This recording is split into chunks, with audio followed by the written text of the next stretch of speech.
Good morning, everyone. My name is Amanda Rivera Lopez. I'm the Executive Director of Alumni and Parent Programs, proud member of the class of 1993. All right. I'm delighted to welcome everyone here this morning and to express my thanks for your being here for our reunion. Brand new to the ranks of alumni are those to whom the college awarded bachelor's degrees last weekend, more than 480 members of the class of 2018. Another talented and committed class has joined you, and I know that when you cross paths with them in the future, you will welcome them accordingly. By today, over 2,300 alumni and guests have returned to campus from as far away as maybe Taiwan. Is there anyone here from further away? Let's recognize the most senior graduate present. Do we have Bill Whiston in the room? Bill.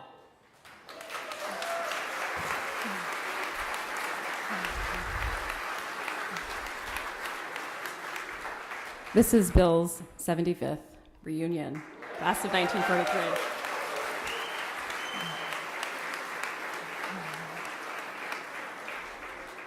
Class of 1968, here for your 50th. It's a great milestone. And of course, 93, we're here for our 25th reunion, which is really exciting. So on behalf of the college and of alumni like myself, I want to recognize the hundreds of volunteers who organized 14 separate class celebrations from the 5th to the 65th reunion. Thank you. There are more than 100 programs, panels, and events that have been prepared for our enjoyment. This rich and varied schedule demonstrates just a small sampling of the many paths that an Amherst experience can pave. Our appreciation also goes to every person in this chapel today for the many different ways that you support Amherst. When you come back to campus, when you volunteer in some way for the college and your fellow alumni, when you take a call from that young Amherst student, and when you give, you are strengthening the Amherst community through those thoughts and actions. Please make note of a special reunion challenge. All alumni fund gifts received during reunion through June 3rd will be matched dollar for dollar up to $100,000 with thanks to the generous challenge of a small group of your fellow alumni here for reunion. Our reunion is a time to reconnect with this place, with friends, and with the classroom. It also presents a chance for us to form new bonds with alumni who came here before us, who were here before us, and who are here after us. And we're all part of this community and unified in so many ways by our experiences here, though we might be separated by decades. So while you're here this weekend to connect with your own class, I hope you'll take the opportunity to get to know those other alumni from the classes of 1943 right up to 2013. I'm now pleased to introduce Anne-Claire Roche, the class of 2008, chair of the Alumni Executive Committee, who will be calling our meeting to order.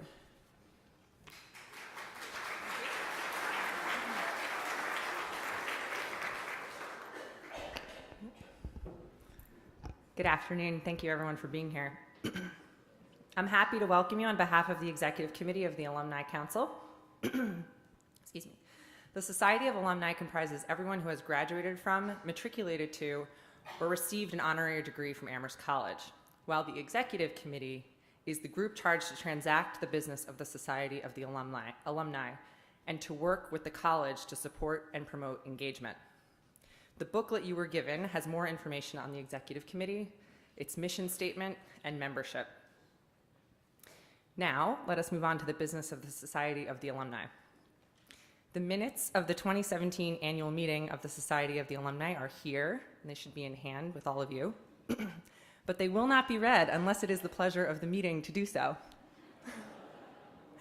Happily take that as a no. I refer you to the booklet that was distributed and the information contained therein for the next portion of this meeting. First, thank you to the officers and committee members of the Society of the Alumni for their service to the college in the past year. They are noted on pages 3 and 4 of the booklet. Next, please turn to and review the report of the Society of the Alumni Nominating Committee on page 5, listing the slate of nominees for 2018-2019, and including Annabella Perotzik, class of 1990, for a term on the Trustee Nominating Committee. On behalf of the Alumni Secretary, I cast one unanimous ballot for the election of the officers and members of the respective committees as set forth in the report of the Nominating Committee. I would invite anyone to give a second. Excellent. I declare the officers and committee members duly elected. Thank you and congratulations to our officers and committee members.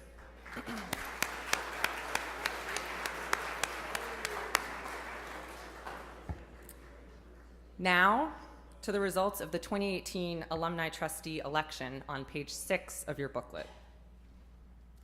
This year's election was held to fill one vacancy on the Board of Trustees to replace the seat vacated by Dr. Rafael Campo, class of '87.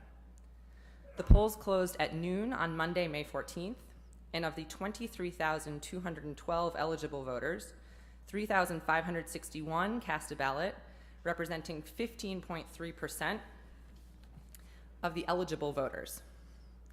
The alumni elected Beth Cisneros, class of '89, to serve as 6-year term from July 1st, 2018 through June 30th, 2024. Congratulations to Beth.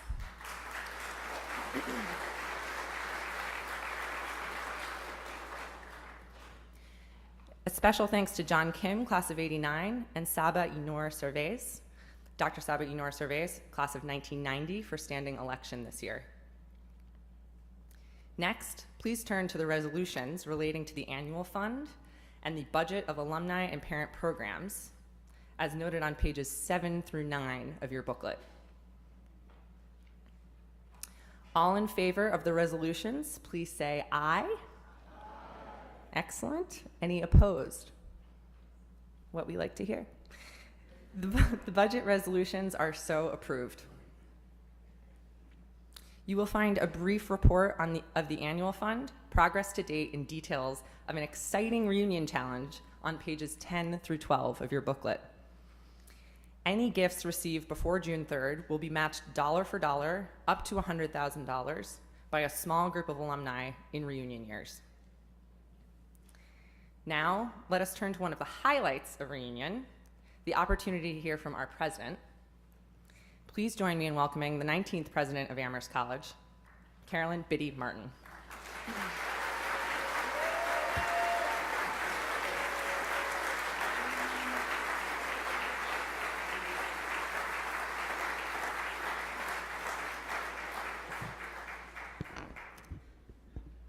I'm just sitting over there wishing that our faculty meetings could use Robert's rules in the way that your society meetings do.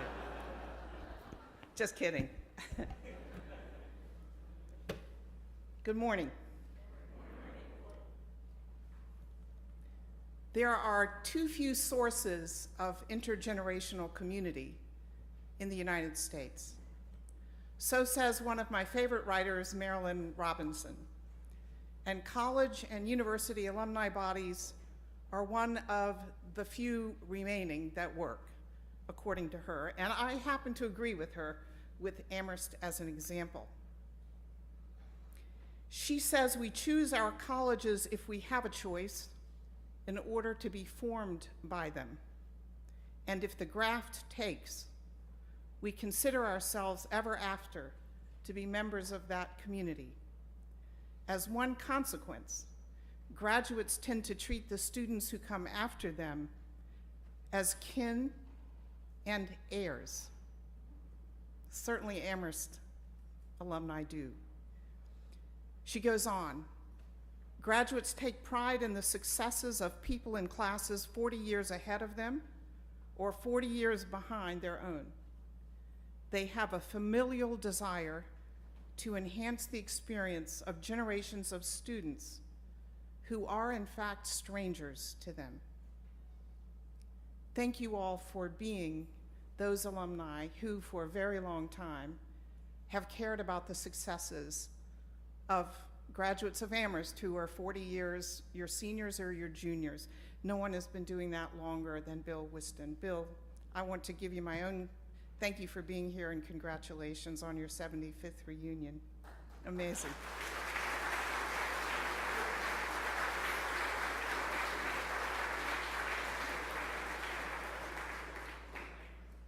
I also also want to congratulate the 50th reunion class, and not only on the great organizing of your events, but also on your book. One of the things I look forward to every year at reunion are the 25th and 50th reunion books.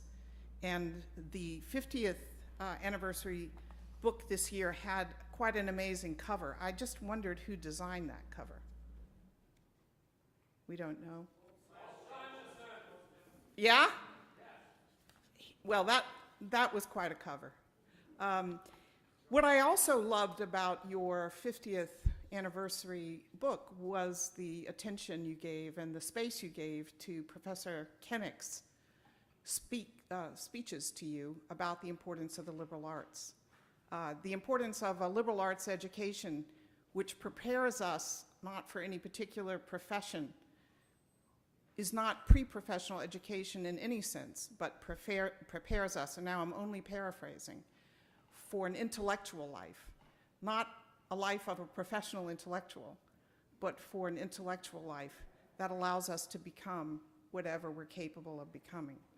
That's what was true 50 years or more ago when you listened to William Koenig, and that is how we see liberal arts education today. And that is the strength of Amherst, that its values have remained the same for so long, and that they're worth preserving. The distinctive combination of values that I care most about at Amherst, and that delights me every day, is the emphasis on critical thinking, persistent questioning, the pursuit of truth, freedom of inquiry, freedom of expression, equity, civility, and friendship. Friendship understood not just as a private good, but as a public virtue, indeed a public necessity, and one in urgent trouble. We have a number of strengths that Amherst has always had. You've probably heard a fair amount about them while you've been here the past couple of days, but let me just emphasize what I think those core strengths are. First, most importantly, the quality of our students and our faculty, and the degree to which they engage with one another and build friendships that last a lifetime. That is a distinctive quality, and that is what I think makes Amherst different from any institution I've served or at which I've taught in my career. Our students' qualifications by any standard measure continue to increase every year as the diversity of our student body goes up. We have extraordinary students, and they delight me every single day. They make the job worthwhile even on the most challenging and frustrating moments. It's still the case that nearly 80% of our students go on to graduate or professional school within 5 years of graduating from Amherst. And it's still true, as it was 50 years ago, that the top destinations for professional and graduate school for our students are Harvard and Columbia. Some things don't change. Our faculty continue to be a group of distinguished scholars who treat teaching as a calling. That is highly unusual. There are great scholars at every major institution in the country. There are not always major scholars who also treat teaching as an art. And one of the most exciting developments at Amherst, which both preserves our core values but also continues to make Amherst a leader going forward, is the innovation in pedagogy and in curricular matters by the Amherst faculty. It's a quite extraordinary development. We say about our campaign, the theme of which is promise, that we want to preserve what has made Amherst great over almost 200 years, which is the quality of the students, the quality of the faculty, the quality of the curriculum, the quality of the teaching, and the degree to which young people leave Amherst saying consistently, I learned how to think. I learned how to think. But in addition to the strengths that arise by virtue of a strong faculty and extraordinary students, Amherst is also in a strong financial position, and I want to make sure that you realize that. We are in the midst of a campaign, not in order to raise money for things that might be nice to have, but in order to raise money for what we need. What we need, given trends in student interest and enrollment, is additional faculty in STEM fields, for example, and additional courses in STEM fields. The enrollments in science and math at Amherst, as in virtually every other institution in the country, have grown tremendously. And in fact, most of the growth in the student body at Amherst in general has been absorbed when it comes to majors, and even enrollments pre-major have been absorbed by the STEM fields. And we no longer have the 8-to-1 student-faculty ratio that we promise our students in those fields.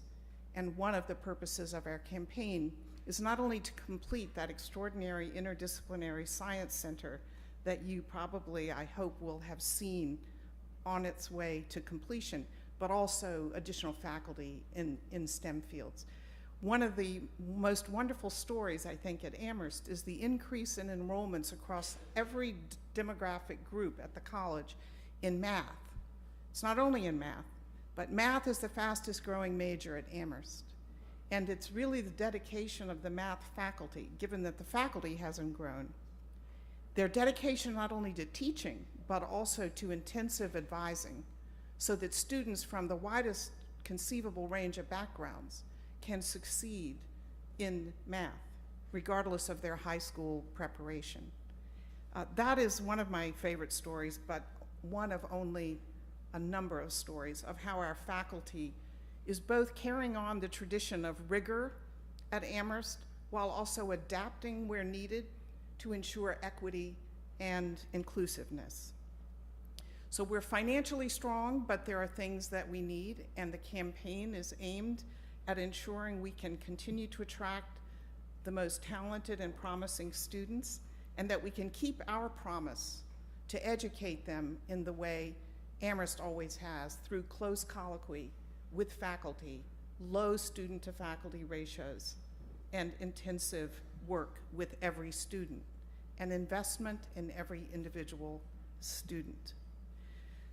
Speaking of the Science Center, you've probably seen that the campus has changed since many of you were here. The entire eastern part of the campus with the Science Center, the new dorms, and the landscaping project that we call the Greenway, which is only partially complete. These projects constitute the biggest transformation in the physical campus since the founding of the college. So the eastern campus has been described by architects who looked at our campus years ago as a kind of falling down the hill of a set of buildings that maybe were maybe hadn't been as systematically planned as they might have been. The Eastern Campus is now going to enhance the beauty of the Amherst campus while also providing the space, the site for, and the draw to interdisciplinary science of a sort that will prepare Amherst students to continue entering the best graduate schools, the best medical schools. By the way, our rate of admission to medical schools for our students is twice the national average. And we want to ensure that that also continues. So a transformation of the campus, transformations in the way faculty think about curriculum and pedagogy. And then one of the best things that I think Amherst has going right now, that is an effort to prepare students for life after Amherst, but without changing the liberal arts into pre-professional or pre-job training. And so how are we attempting to do that? We have what is now named the Loeb Center for Career Exploration, and that center has been completely turned around. It's no longer simply a career center in the traditional sense where students might go in their senior year to get help putting together a resume or thinking about how to write job applications. It is actually now connecting with students when they first arrive, even before they arrive. The Loeb Center is now busy connecting with admitted students for the coming year. And the idea is to give them the help they need to start reflecting on possible careers so that they don't think they have to turn their coursework into pre-career training. It includes a range of staff who are qualified to help students understand what's entailed by different professional routes. It includes career treks where staff accompany groups of up to 20 or more students from all class years to some of your workplaces, and thanks to any of you who have hosted some of these student career trek participants. They get to know what they might like to do, and sometimes they find out that what they thought they were interested in doing is really not for them, which is just as important as finding out what they want to do.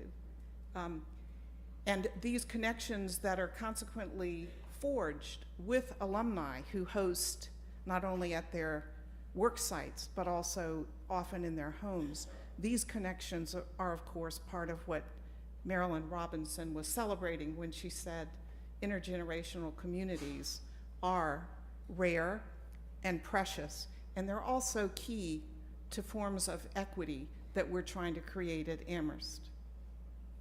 So thanks to all of you for your help there.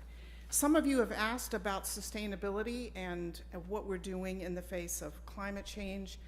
We're doing a range of things. Over the past 10 years, as some of you know, but maybe not all of you, we've reduced our carbon footprint by 30%. How did we do that? By establishing, building a cogen plant to produce electricity and claim waste heat. We've built and renovated buildings to a very high efficiency standard. We've implemented numerous conservation programs. We've installed campus-wide comprehensive computerized building controls so that we can enhance efficiency. You, I hope, saw the announcement in April that Amherst has established a collaborative and groundbreaking renewable project that will replace all of our grid-sourced power with renewable energy by late 2019. This is, yeah, thank you. Yeah.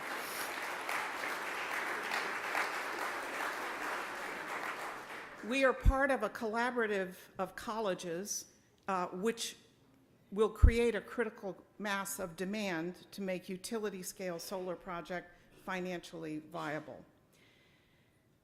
Carbon neutrality. Do we have a plan? Yes, we're working on a plan to get to carbon neutrality. It's a technical plan. It's a plan that also obviously has to take into account a funding strategy to make it possible to decarbonize. The plan is expected to be issued this next year. It will entail changing our campus infrastructure from a traditional fossil fuel powered steam system to heating and cooling system to renewable electrical powered heat pumps. Heat pumps are the thing. This infrastructure transition will have to be implemented in phases as we undertake new buildings and also major renovations. And we will move forward and set for ourselves a realistic but also ambitious deadline for achieving carbon neutrality. If you want to know more about the efforts, I'll be glad to have our head of facilities give you even more detail. But I want to assure you that the college is on the move in sustainability. We also have an Office for Environmental Sustainability. We have a director, and the purpose of that office is to ensure that we're fulfilling our obligation, not just in technical and operational ways, but also in education and in the lives of students. We now have an environmental studies major. We have an office that is the focal point for student efforts and student creativity. We now have, as many of you know, our own farm, the Book and Plow Farm. I don't know how many of you have visited the farm. The farm allows us to provide locally sourced vegetables for Val. That's been going on for several years. Students work at the farm, some choose work-study options, summer and interterm options at the farm. We have a new energy metering system, and we're using the Greenway dorms and the Science Center in ways that will make students aware of the energy use and the importance of conservation. There are other programs underway. I just wanted you to know at a high level, at the 30,000-foot level, that we're committed and we intend to get there. Our campaign is underway. Many of you know the campaign total as of, I don't know, a few days ago was $341.2 million. We were fortunate enough to receive a $100 million anonymous gift, half of which is to be used as a challenge to other donors, and that challenge is already bearing fruit for the college. We also had a $50 million anonymous gift, and so we are over halfway to the goal of $625 million just at the point at which we publicly launched. We're very fortunate to have such extraordinarily generous alumni and donors who are generous not only in the amount of money, but in the case of these two major gifts, generous in their trust of the college. These are people who have not asked to have anything named for them. They have not asked to designate the funds for any particular project. These are people who love the college and want to sustain it and its excellence, but without dictating what the money should be used to do. That is very unusual these days. That is an older form of philanthropy, and it's amazing to me, having served other institutions for years, that at Amherst there is still a lot of undesignated giving. And so that's a form of generosity that I find as extraordinary as the amounts of money. It means that people have faith in the college and in its future, and I appreciate that very, very much. Now, Amherst also has challenges, and I could wait until you ask your questions to talk about them. And those of you who know me know I'll try to answer any question you have about any challenges we see. But, you know, I would say at the moment, given the college's financial strength, given the early success of our campaign, given the quality of our student body, given the extraordinary quality of our faculty, and the turnover in our faculty as we get more and quicker retirements, the quality of these new faculty is extraordinary, and their diversity, and the fact that we have enough faculty who've been here 43 years, they can acculturate these young PhDs to what it means to teach at Amherst, and that's a very good thing. So we have both the freshness of many new faculty, and we have the cultural consistency and endurance that comes from having faculty who serve for many, many decades at Amherst, and very few of whom ever leave except for retirement. So the strengths are many. I would say the biggest challenge in my view is student social life. I feel as though the academics could not be stronger, and all senior and graduate surveys, alumni surveys, really give us confidence by the numbers that Amherst grads feel strongly that they've had an outstanding academic experience. We don't yet have the key, and there is no one key, but we haven't yet gotten social life where we would like it and need it to be. And there are a range of reasons for that. Some of it has to do with architecture, some of it has to do with students would say, policies governing social life. And some of it has to do with what's going on in the country and the world. And Amherst has decided to bring the world to Amherst. That is so admirable. That is the strength of Amherst now, and it's the strength of Amherst going forward. But given how divided, how fragmented, how reciprocally angry people in the country are at one another, it's no surprise that these young people don't find it easy always to build bridges across their differences. And we are trying to find ways to help them develop the skills that so few of us apparently have, and the desire that so few of us have to live and work with people who are different from us. And if you look at even the most recent neighborhood data in the United States, it's really shocking how few of us live close to and interact as friends with people who are not of the same race, class, gender orientation.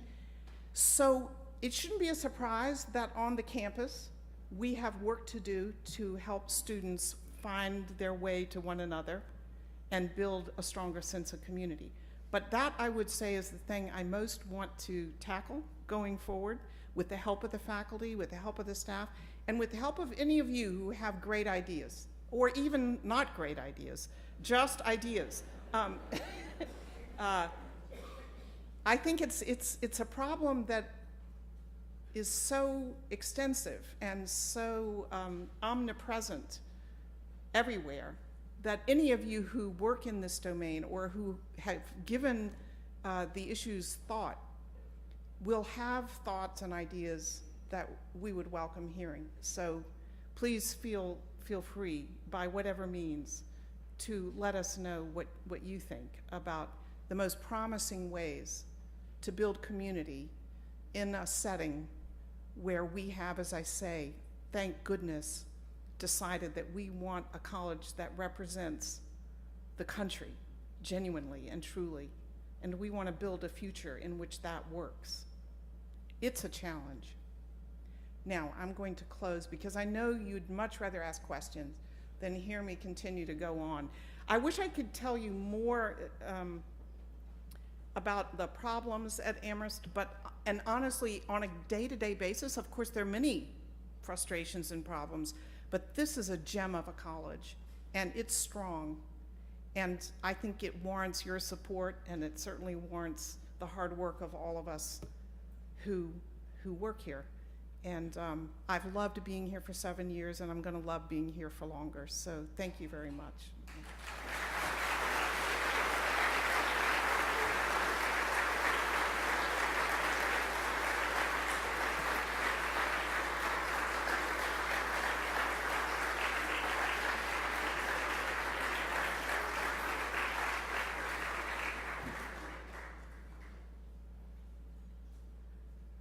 There's someone. Excuse me. Yeah, Having thank been you. up here in the fall for that wonderful Robert Frost, John F. Kennedy Library Yes. rededication, and coming back now, I can just say you have created such a friendly, welcoming atmosphere that permeates the faculty and the people who work for our college. And I know how hard you work at this job. I just want to say, having loved Charles Woolsey Cole as my president, I'm finding myself with the same feelings about your leadership. Oh, thank you, thank you, thank you, thank you.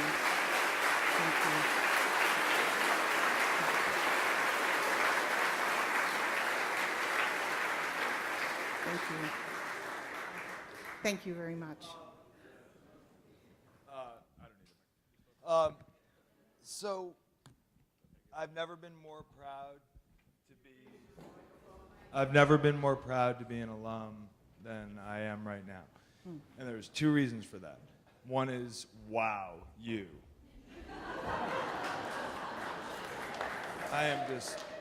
And the second is my father, so intergenerational thing that you said. My father, Hank Tolgan, class of '54, is the honorary president now of the Society of the Alumni. Oh, congratulations, Henry. And I have one question. If you meet the goal of the 600 and whatever, are you going to keep going?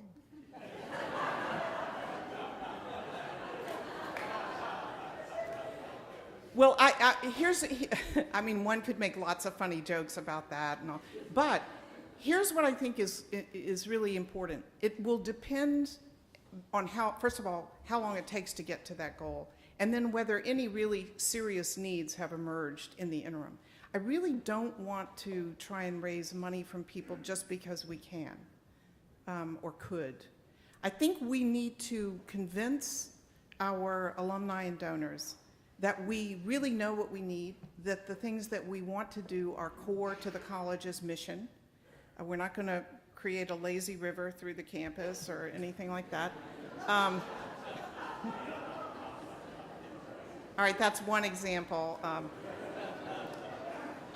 But I would say it depends when we get there on whether we feel like the money we've raised is really adequately meeting the needs that we've articulated or the needs that have emerged in the interim. If you look at the promise, I don't know if you all have seen the campaign priorities.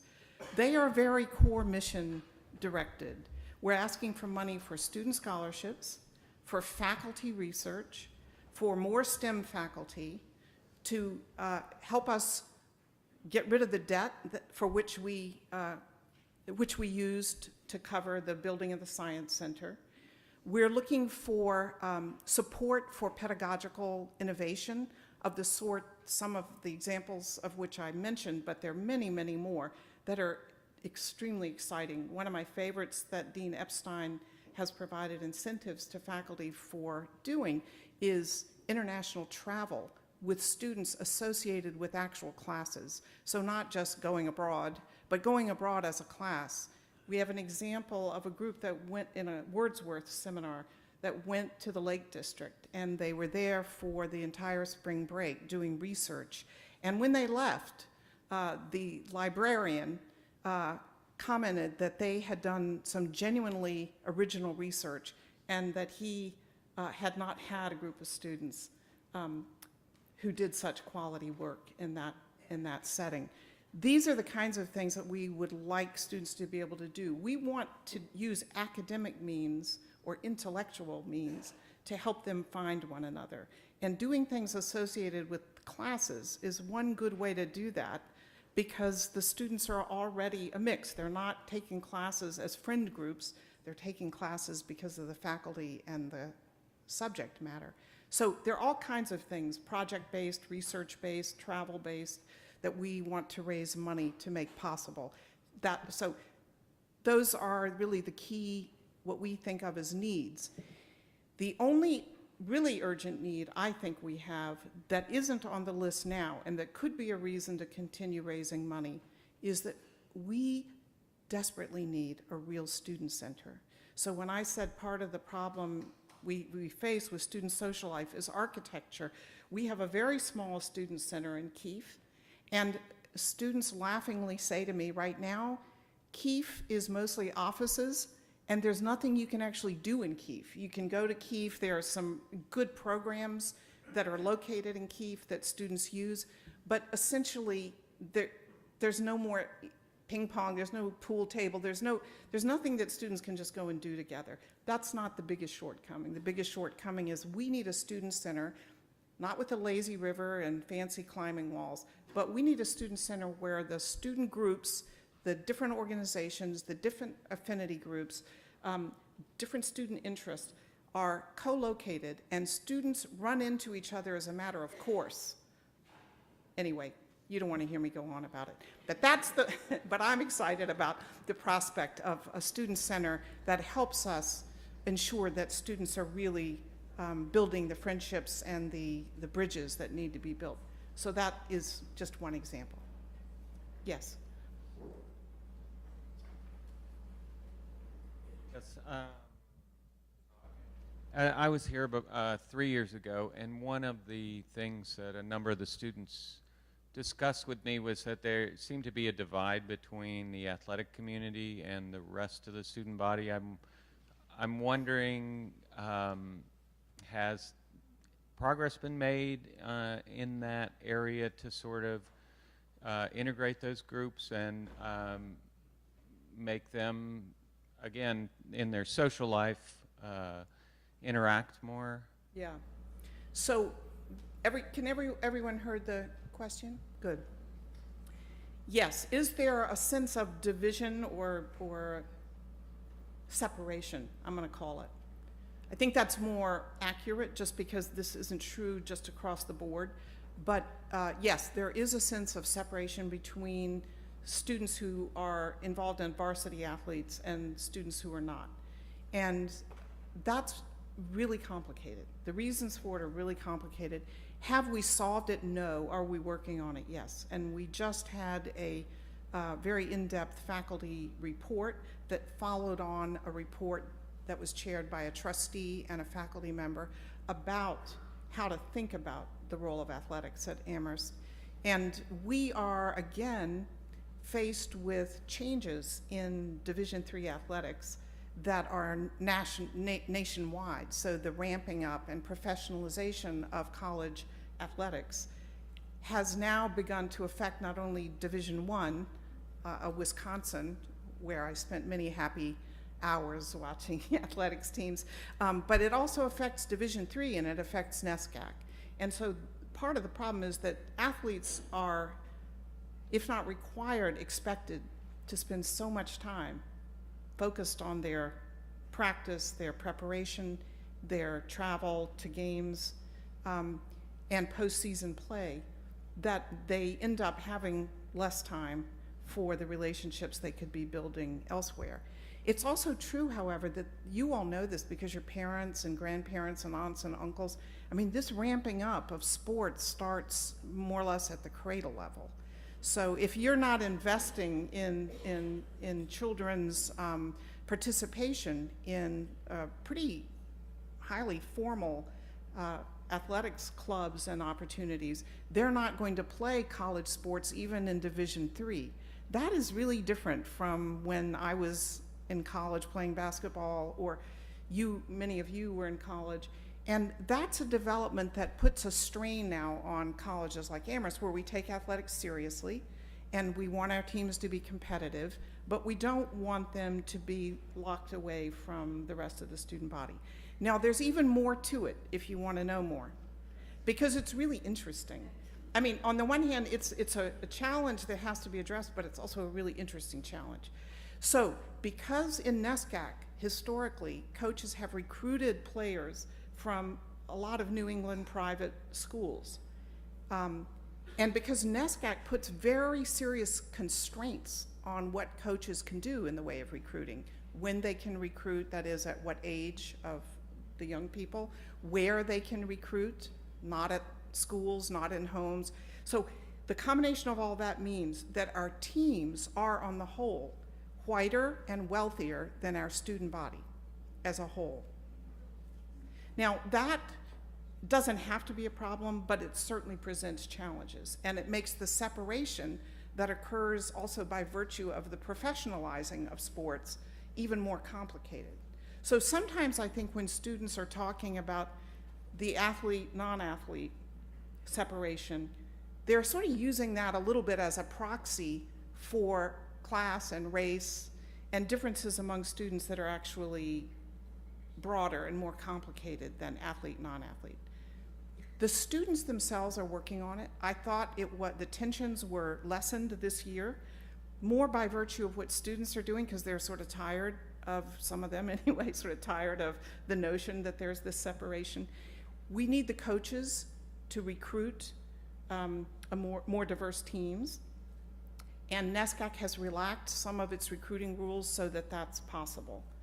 We also need the coaches to encourage athletes to free themselves up, to spend more time outside of their team and athletic pursuits. We need faculty and students who are not varsity athletes to appreciate what athletics has meant at Amherst for well over 100 years, and how important it is to continue to have competitive varsity teams. So you try to figure out how to make all of that work together, and I will give you a prize. No, we have multiple ways of getting at this, and it will improve. But it's part of what I mentioned earlier. It's the United States of America. It's how we look at athletics. It's what athletics has become all over the culture and society. And you know, as a sports fan, the beauty of what people can do. I'm thinking about the loss of the Celtics, and and I'm a Celtics fan, but I think they'll win on Sunday. But anyone here from Cleveland? Yes, in the back. Yeah.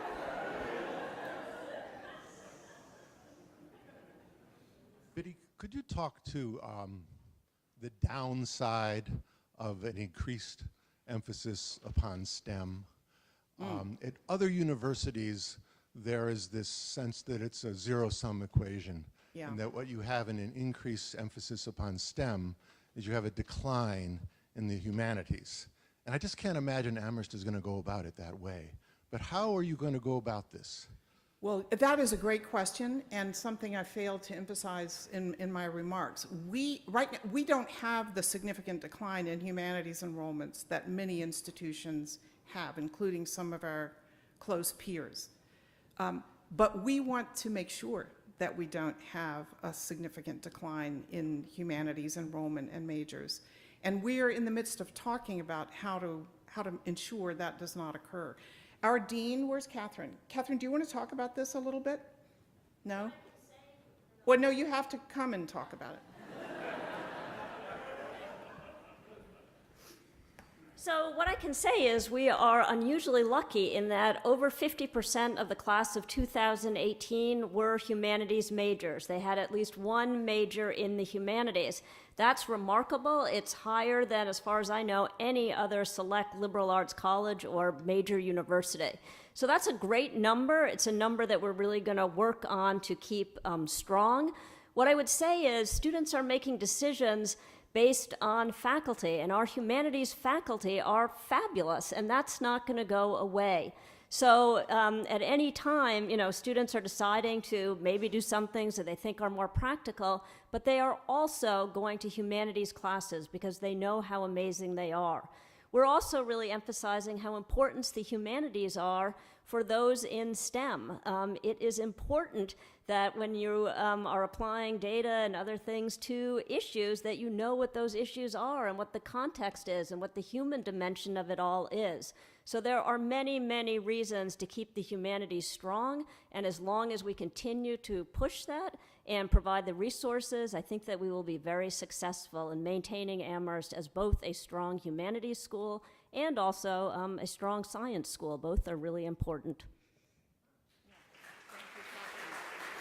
Thank you.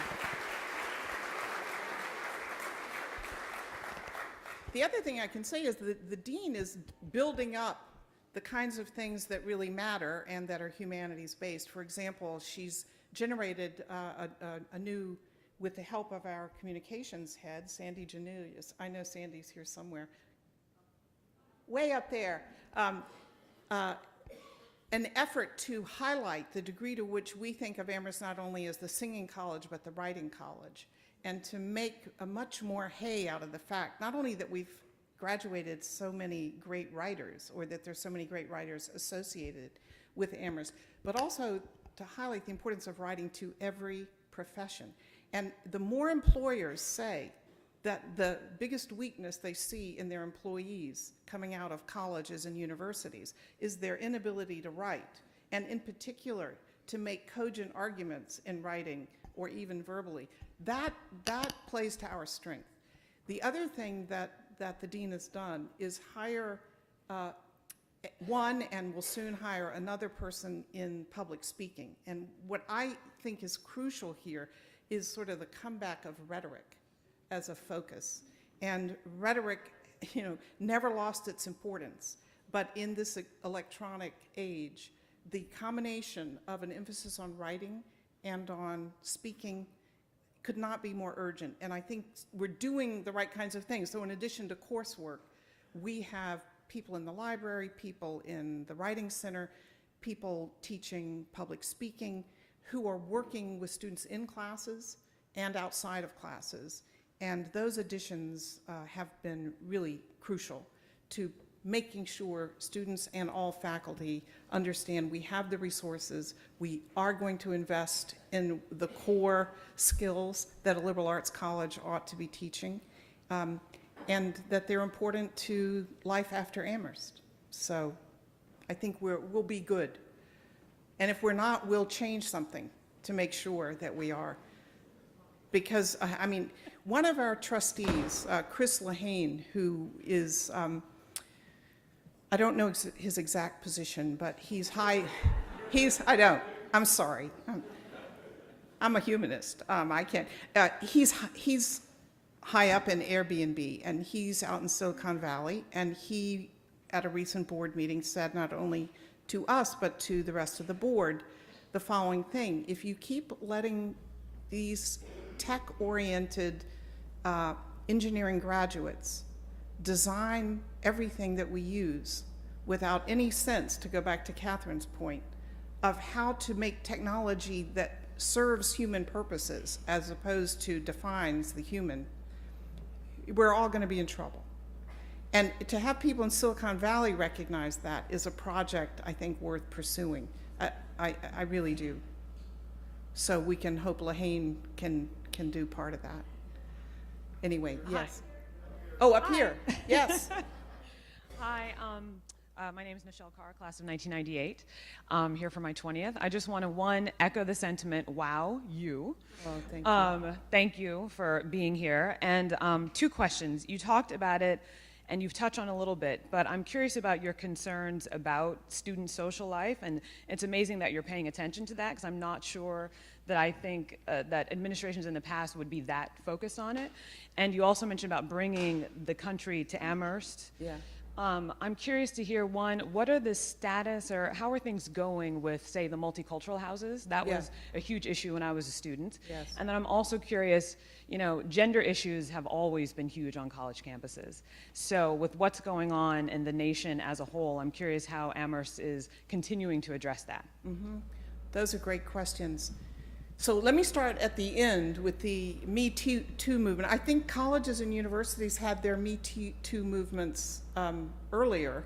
That is the year I got here, I think. And that does not mean that the problem is gone on college campuses, far from it. But in response to a recognition that we weren't dealing with the issues as well as we needed, we have put policies, procedures in place that we believe are working in the sense that they are much more systematic, fair to all parties, and make use of people from outside the college for the investigation and adjudication of complaints. And we continue to get reports, and if we weren't getting reports of sexual harassment or assault, then that would mean that the students don't have faith in the college, because we know that things happen. The resource centers have grown. They have much better space. They have stronger or more staff positions. And I would say that they are playing a really crucial role. When you were here, there probably was virtually nothing. If you go to Keefe Campus Center, you'll see that the spaces for the centers, the staffing for the centers, and their budgets have all grown to the point where I think our students of color, our students from less traditional backgrounds generally feel much better supported. Are we all the way there? I would say no. And again, we need to rely on those centers to help with the project that I've been talking about probably at most length, and that is, how do we support different communities who come here with different backgrounds, different educations, different perspectives, while also ensuring that they're getting that support in order to move out into the community as a whole and take advantage of every opportunity Amherst offers, not to separate themselves. And that's the key. Support so that everyone can participate on an equal footing together. That's what we're trying for. Yes. The mic is coming. Thanks. Is this on? I just wanted to ask a follow-up question to what you said about the Me Too generation. I mean, the previous administration had put in place lots of guidelines that schools followed. Yes. But the current administration has done away with those guidelines. So is Amherst required to follow the current guidelines, or you can follow your own choice? No, you can't just choose here what guidelines you're going to follow. We're still using the old guidelines. The old, well, they're not that old. But we're using, we're using the guidelines that we had established our policies and procedures to be compliant with. And nobody knows what's going to happen. Do you? So, yes. Also following up on your earlier discussion of the challenges in student social life, your answer was really from the standpoint of how to make the experience of the athletes and the like, better or more integrated. From what I hear from students, including my own son who's a recent graduate, is that for people who are non-athletes, the issue is that athletics has become the driver of the social life. Yeah. So that's for two reasons. First, because of issues that you described and the like, but it's also because the alternatives to athletics as organized social events, whatever, have diminished. Both because of things like the elimination of the fraternities and perhaps even more importantly, the destruction of the social dorms, which contained a lot of private social space. Yeah. And now all the social space is trying to be pushed towards public spaces, and I think that the group of students that is being left out are the students who are not naturally athletes. It's not that they're trying to get onto the teams, it's that, what if you're not meant to be on a team at all? Yeah. Well, I think I wasn't clear if it sounded like what I was saying is we wanted to figure out how to create greater integration for the good of the athletes. I was talking about creating greater integration of athletes into the college as a whole for the good of all students, because that separation is part of the problem. So it's true that there are ways in which it's not all athletes, it's not all teams.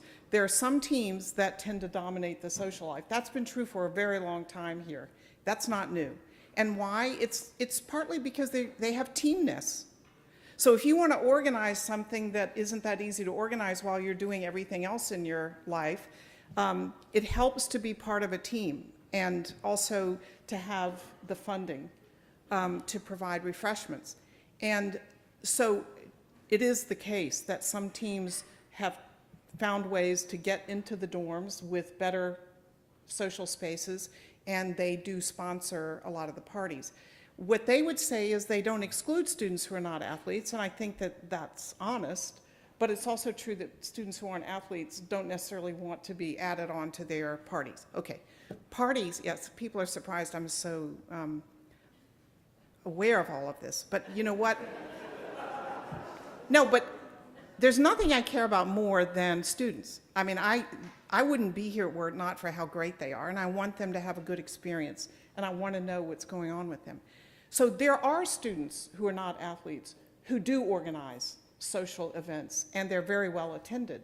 And some of them, because we have with international students and also some domestic students, increasing numbers of students whose religious views lead them to want parties that are alcohol-free and that are not the same kinds of parties as other students want. And those seem to work quite well. So it's not this one division, athlete parties, and then everyone else feels left out or unhappy. There are lots of different things going on at the college, which is good. But here's something that our students don't want to hear, but which is true to the degree I've yet been able to check by calling my counterparts. Because of the social dorms, our students have grown accustomed, and many of you were too because of the social dorms, the architecture of them, to partying in your living space. And I can see why that's appealing, because it's like having people into your home, and you can have large numbers of people, and the parties are right where you live.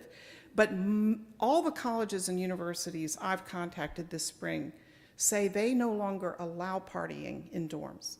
So the notion somehow, one of the things we have to stop doing is lamenting the end of the social dorms.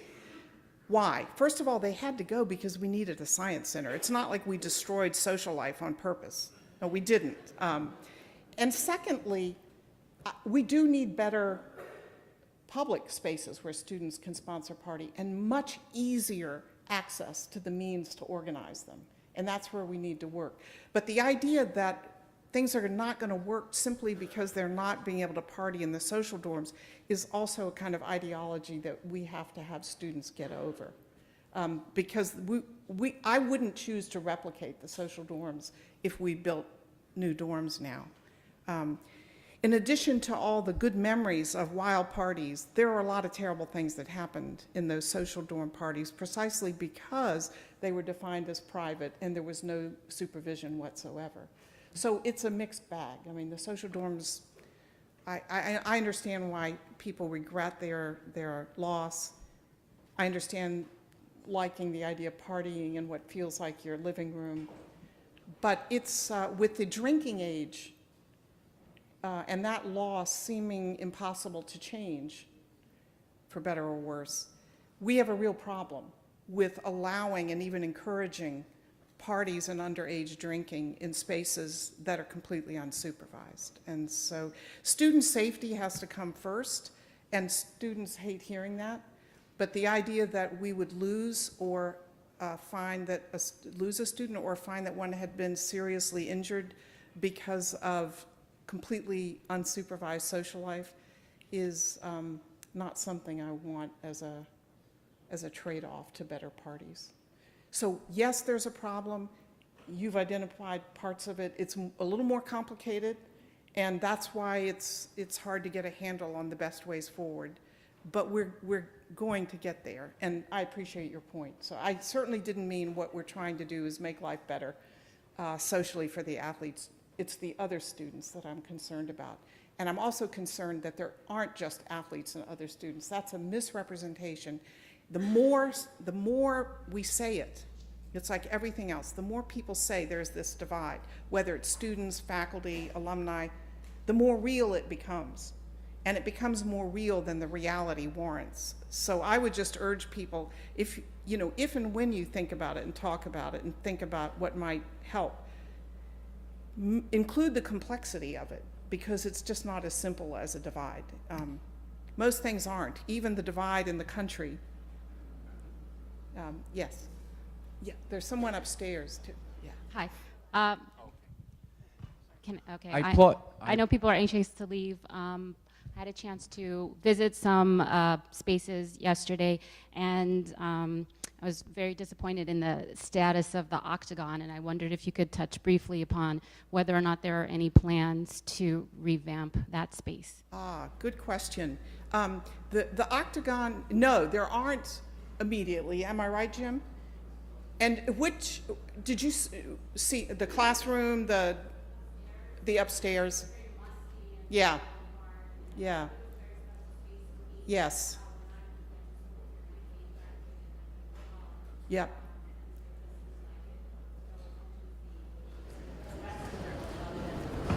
I would go up there and look. I can't give you an honest answer except to say right now it's not on the list for renovation. It is a very important space for students today, just as it has been in the past. I thought the upstairs was a classroom, no? Let us look into it. Thank you for noticing. Yeah.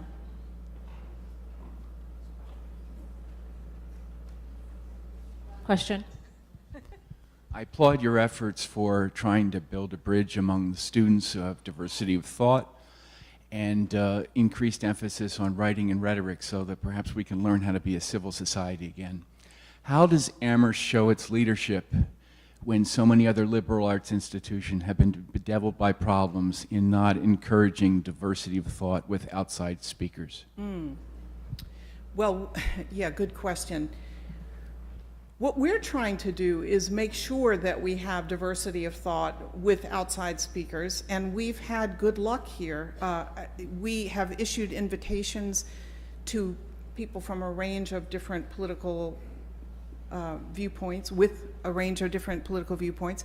And in each case, we've asked those speakers not only to come and give a talk, but also to hold a seminar with students in the afternoon, to have dinner with students at my house when they come.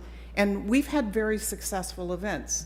Now, we haven't had Yiannopoulos, and I hope that we never will, but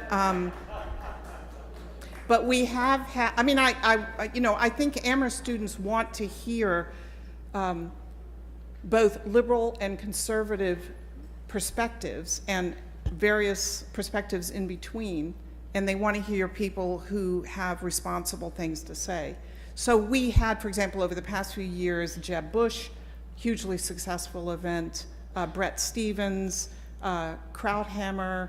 A couple of years before, we had Newt Gingrich.